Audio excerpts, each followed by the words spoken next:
ये हमारा भारतीय जनता पार्टी का जो संगठन का पर्व है और इसमें साधारण सदस्य बनाना और सक्रिय सदस्य बनाना, दो प्रकार के सदस्य इसमें बनते हैं। पूरे हरियाणा प्रदेश में 20,629 बूथ है।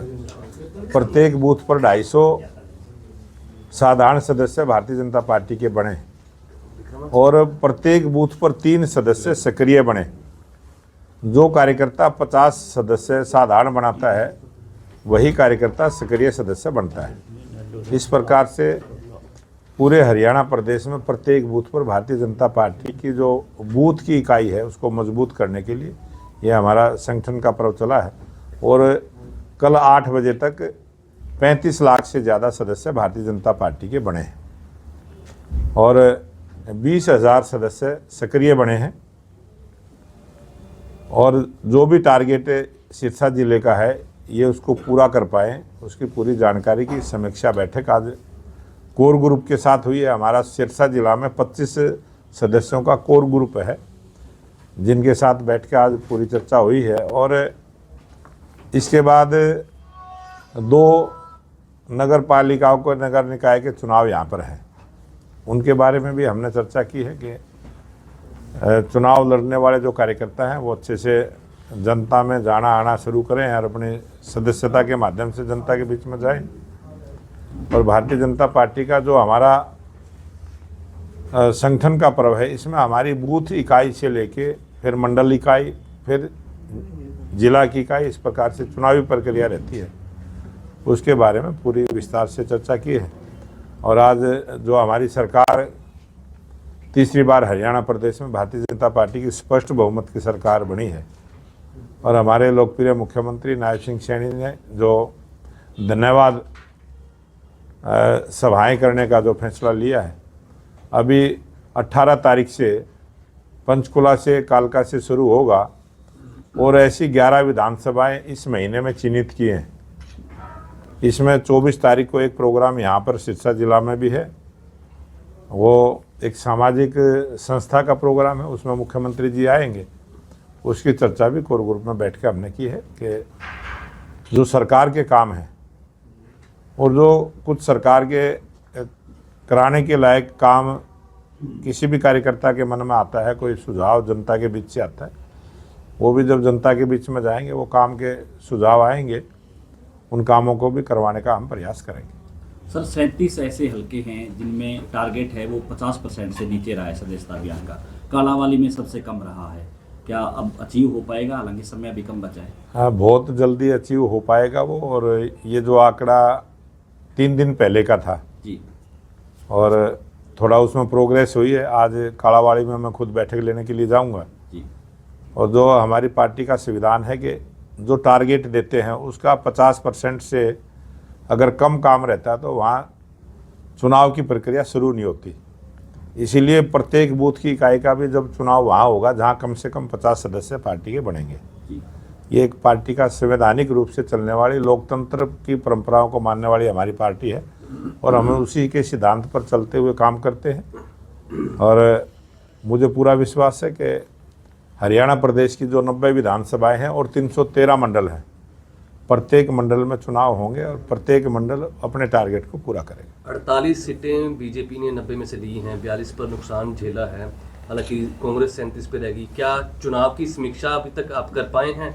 42 सीटों पर क्यों हार का सामना करना पड़ा? बिल्कुल, हमने हर सीट का समीक्षा बैठक की है, हर सीट की पूरी जानकारी ली है और उसमें जो भी बातें आई हैं वो सब का हमने अध्ययन किया। क्या क्या बातें सामने आई? कोई गुटबाजी या कोई गुटबाजी नहीं होती है। हर सीट का अपना एक चुनाव जो है एक ऐसी प्रक्रिया है, उसमें किस बात पर किस उम्मीदवार को कहाँ नुकसान हो जाए, बहुत सारे ऐसे मुद्दे होते हैं। कहीं सामाजिक ऐसी व्यवस्था होती है, कहीं क्षेत्रवाद ऐसा होता है, कहीं कोई काम का ऐसा मुद्दा होता है, कहीं कोई नेताओं के बयान ऐसे होते हैं। बहुत सारे अलग अलग कारण हैं। कौन वोटर किस बात को पसंद करता है उस वोटर के स्वभाव के ऊपर डिपेंड करता है। और कई चीज़ें होती हैं चुनाव में जो अलग अलग काम करती हैं और जहाँ हम चुनाव जीते हैं वहाँ हमारा उम्मीदवार लोगों का विश्वास जीतने में कामयाब रहा है और जहाँ हम हारे हैं वहाँ थोड़ा पिछड़ गए हैं, वहाँ हम जनता का विश्वास हासिल नहीं कर पाए। इसलिए हमने सभी 90 की 90 विधानसभाओं में जाके सभी का धन्यवाद किया है कि उन्होंने जनता के आशीर्वाद से, जनता जनार्दन के आशीर्वाद से ही ये तीसरी बार हरियाणा में भारतीय जनता पार्टी की सरकार बनी है। और जहां हम 42 विधानसभा सीटों पर विश्वास हासिल नहीं कर पाए, हमारा प्रयास है कि उन पर भी हम कमल का फूल खिलाने का काम सिरसा करें। लोकसभा क्षेत्र में सिरसा हेडक्वार्टर पे आप खड़े हैं, 9 में से 8 सीटें जो है बीजेपी हारी है, केवल एक जीत नरवाना में जीत हुई है। क्या लोकल लीडरशिप से आपकी मुलाकात आज हुई है या पहले भी हुई है? क्या उन्होंने आपको गाइड किया कि किस प्रकार कोई कमजोरी रही या कैसे रहा? सब चीज़ों की कमजोरी का सबने ध्यान करवाया है, और वो कमजोरी आगे भविष्य में ना हो उसको दूर करने के लिए हमारी ये सारी प्रक्रिया चली है। और आने वाले समय में आप देखेंगे जब भी चुनाव होगा, भारतीय जनता पार्टी कमल के फूल की जीत सिरसा जिला में भी होगी और इस लोकसभा में भी होगी। बीजेपी दावा करती है कि किसानों की हितैषी है, लेकिन सरकार के खिलाफ आज भी जो है किसान प्रदर्शन कर रहे हैं। आज हरियाणा का कोई भी किसान हरियाणा सरकार के खिलाफ कोई प्रदर्शन नहीं कर रहा है। आज जो पंजाब का किसान है, पंजाब की सरकार की जिम्मेवारी है वो किसानों के साथ बैठ के बातचीत करे। आज हरियाणा पहला प्रांत है जिसमें 24 फसलें किसानों की एमएसपी पर खरीदने की गारंटी दी है। और हमारे लोकप्रिय मुख्यमंत्री नायब सिंह सैनी जी ने अनेक बार ये बात कही है कि किसानों की फसल का एक एक दाना एमएसपी पर खरीदने का काम हरियाणा सरकार करेगी। बड़ोली जी, इसी से जुड़ा हुआ सवाल है। सिरसा, फतेहाबाद और हिसार में जो चीफ इंजीनियर का आदेश आया है कि नहरें हैं वो सिर्फ 7 दिन चलेंगी। पहले नहरें 15 दिन चला करती थी, अब 7 दिन चलेंगी।